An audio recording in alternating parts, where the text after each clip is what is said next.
Olá, eu sou Lauro Gino, estamos aqui no Nix Canal. Hoje nós vamos falar, como vimos apregoando aí já há algum tempo, sobre Giorgio Agamben.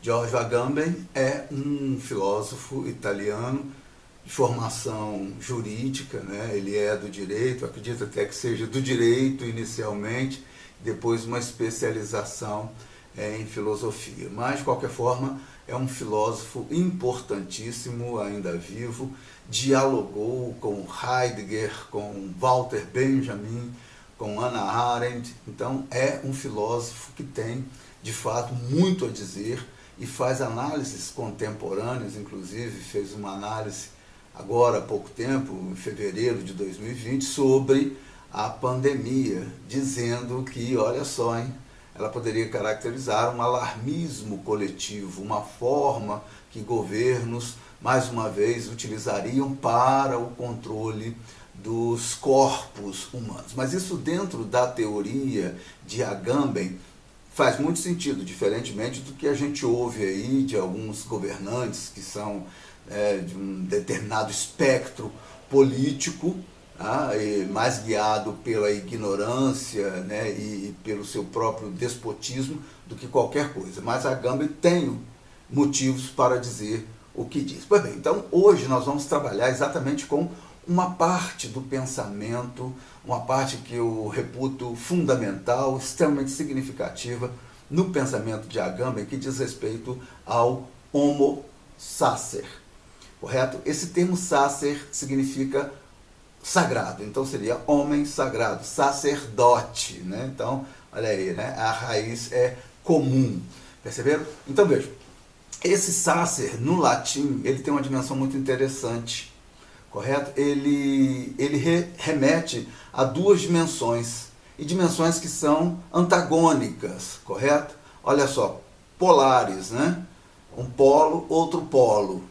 Perceberam? Tá? Então, ao mesmo tempo que significa sagrado, significa maldito. Sagrado é o homem sagrado. E o homem sagrado que comete, dentro da tradição romana, atentado contra a paz deorum, ou a paz de Deus.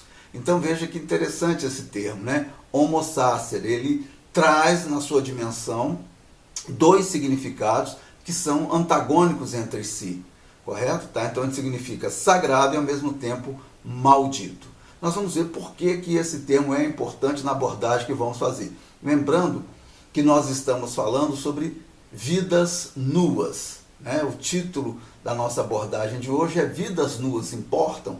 É uma pena que aqui no YouTube a gente não possa colocar lá a interrogação, mas fica aqui dito que o título é Vidas Nuas Importam. Esse termo Vidas Nuas, Agamben extrai de Walter Benjamin. A vida nua é aquela despossuída, aquela sem nada, aquela que é reduzida ao que os gregos chamavam de bio. Perdão, os gregos chamavam de zoé, essa vida despossuída.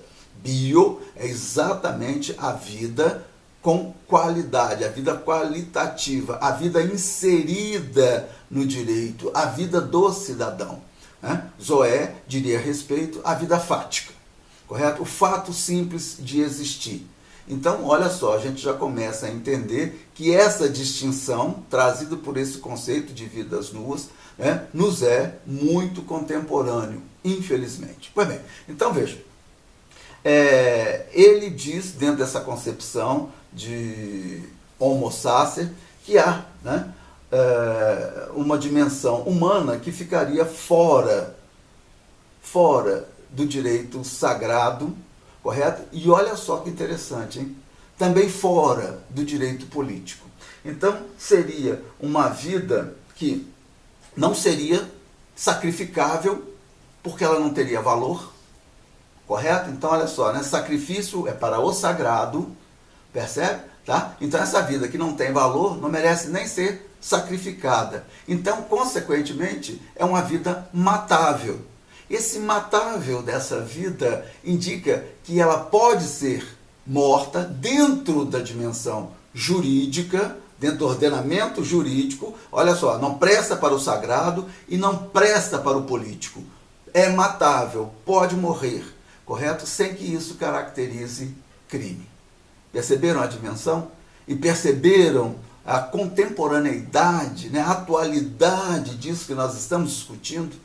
Né? Vidas que podem ser mortas, sem que isso caracterize crime dentro de vários meandros, né? Aí, subterfúgios. O que significa subterfúgio? São enganos, correto? Que são colocados a partir de jogos jurídicos para que, né, não haja a condenação relacionada a determinadas vidas que são matáveis. Então, esse conceito de vidas nuas, Walter Benjamin extrai exatamente. Walter Benjamin também era um filósofo. Agamben faz a tradução para o italiano, né, da obra de Walter Benjamin, um filósofo alemão de ascendência judia, que foge da Alemanha no período, né, do nazismo, e é preso, né, nessa fuga, e ele se mata. Então ele, antes disso, evidentemente, ele tinha uma reflexão muito aguda, né, principalmente relacionada à estética, ou seja, né, a dimensão do que se vê em relação ao totalitarismo, aos totalitarismos. Então, Walter Benjamin cunha esse termo a partir dos campos de concentração, correto? Então ele indica que essas vidas nuas são aquelas vidas despossuídas, totalmente controladas por um termo, né, que Agamben utiliza e que ele também extrai do seu diálogo com Michel Foucault, né? Essa vida despossuída seria fruto de uma biopolítica, ou seja, uma política que controla corpos. Ela chega a esse extremo. Nós vamos ver um detalhe muito interessante, né, relacionado a essa questão da biopolítica, porque ela não apenas degenera determinados corpos, correto? Corpos oprimidos, né? Corpos discriminados, não. Ela vai produzir um efeito extremamente nocivo também em corpos que são opressores, corpos que são dominantes. Então essa questão da biopolítica é muito interessante. Mas Walter Benjamin estava preocupado, quando ele cunha o termo vidas nuas, né, termo esse trazido e conduzido por Agamben, a questão daquele que, né, era chamado no campo de concentração de muçulmano. Olha que interessante. Por quê? Porque o muçulmano, segundo esse conceito, seria aquele submetido às ordens, correto? Tá? Então, aquele que serviria de forma passiva a todo o comando. Então, essa vida tomada, essa vida oprimida, se transformaria numa máquina biológica desprovida de sensibilidade e, olha só, excitabilidade nervosa. Então, veja, nada o toca, nada o incomoda, correto? Ele chegou no extremo do extremo. Ele está submetido, ele está entregue, correto? Ele nem sequer imagina que, olha só que coisa interessante, né? O seu fim está próximo, a morte. Perceberam? Bom, mas aí vem o grande elemento de Agamben. Ele diz o seguinte, que também nos interessa muito nessa reflexão, considerando os eventos, os fatos que estamos vivendo, correto? Tá? Ele diz o seguinte, que esse mesmo efeito de máquina biológica desprovida de sensibilidade, correto? E excitabilidade nervosa, ou seja, nada toca, nada incomoda, né? Nada constrange, nada intimida, não há empatia. Isso também é provocado, olha só, gente, também no opressor, também no dominante. Perceberam? Então vejam bem a grande contribuição que o pensamento desse homem traz. Correto? Lógico que nós estamos aqui vendo uma parte desse pensamento. Convido vocês para a leitura desses homens, como a gente sempre convida para a leitura de outros, porque, né, são bem maiores, evidentemente, disso que nós estamos colocando aqui. Mas vocês estão percebendo a grandeza desse pensamento e a atualidade dessa reflexão, o quanto essa reflexão nos permite aproximar e entender os fatos que estão acontecendo principalmente, né, a partir de determinados governos, com determinadas características, perceberam? Tá claro? E que fazem, né, com que a ideia totalitária passe a conviver cotidianamente com as pessoas. Mas isso é muito interessante, por quê? Porque essa ideia totalitária que passa a conviver com as pessoas, aí a contribuição de Agamben, ela se dissolve. Ela não vem com um grande fato, né? Uma revolução, uma tomada do poder pela força, não. Ela vem sendo introduzida por elementos cotidianos. Elementos esses que nós vamos absorvendo, que nós vamos aceitando. Percebe? Então esse totalitarismo, ele é, na verdade, né, uma faceta de determinados caráteres. Perceberam? Tá claro? Então esta a grande contribuição que esse homem traz, a sua análise traz. Percebeu? Ele disseca como que esse universo totalitário nos abrange, né? E nós aderimos a ele. Eu adiro a esse sistema, né? Querendo. Percebe? Eu quero pertencer. Por que eu quero pertencer? Porque dentro dessa ideia vem uma comodidade. Eu me entrego à comodidade. Eu me entrego à condução soberana de governos políticos. Correto? Então, olha aí, a biopolítica. Correto? Biopolítica, política sobre a vida. Aí agora, olha só, é sobre aquela vida qualitativa, da bios grega. Perceberam? Então, a vida qualitativa da bios grega é exatamente a vida urbana, a vida em sociedade. Evidentemente que alguns, dentro dessa dimensão, são separados. Mas Agamben, quando ele identifica que os dominantes, os opressores, também são tomados, né, ou tornados máquinas biológicas, ele entende que, olha só, gente, isso é muito importante, né, é um calcanhar de Aquiles para as democracias. Isso estaria presente principalmente nas democracias do Ocidente. Correto? Por quê? Porque é essa coisa dispersa, solta, light, trivial, corriqueira, comum, cotidiana, que a gente não percebe, ou melhor, percebe, né, mas vê a comodidade, o quanto aquilo nos interessa. Perceberam? Tá claro? Então vejam que a identificação que Agamben traz com essa dimensão totalitária, ele indica que essa mesma dimensão se enfronha, entra também, olha só, nas democracias. Então, há uma entrega, e isso é muito interessante. Se vocês tiverem a oportunidade de irem à obra desse homem, vocês vão ver que ele identifica, por exemplo, assim como Foucault, né, Michel Foucault, ele identifica um império sobre os corpos, correto? Tá?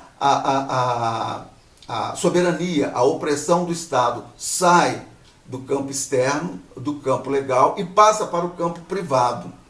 Então, olha só, o primeiro a ser oprimido é o corpo, é o nosso corpo. Percebeu? Tá? Mas vejam bem, tudo dentro daquela dissimulação que Agamben diz, né? Eu aceito, eu quero, eu procuro essa opressão.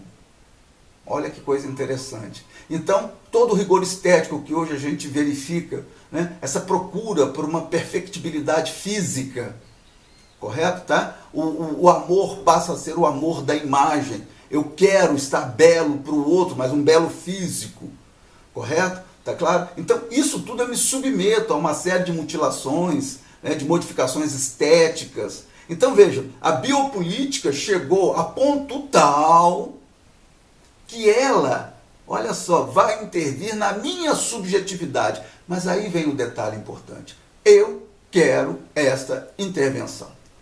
Perceberam o grau? Bom, por que vidas nuas não importam?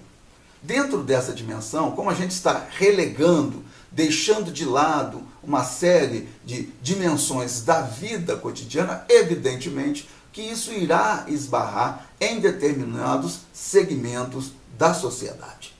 Segmentos da sociedade sentirão isso de forma extremamente brutal. E vejam o que a gente está acompanhando e encarando atualmente, sem nenhuma empatia. Perceberam? Sem nenhuma empatia. Bom, tem uma, aqui vou terminar, né? Eu quero fazer esse novo formato, que a gente fique só dentro de uma dimensão. Eu quero terminar com uma leitura de Joyce, né? Que ele cunha, né? Joyce, autor de Ulisses, né?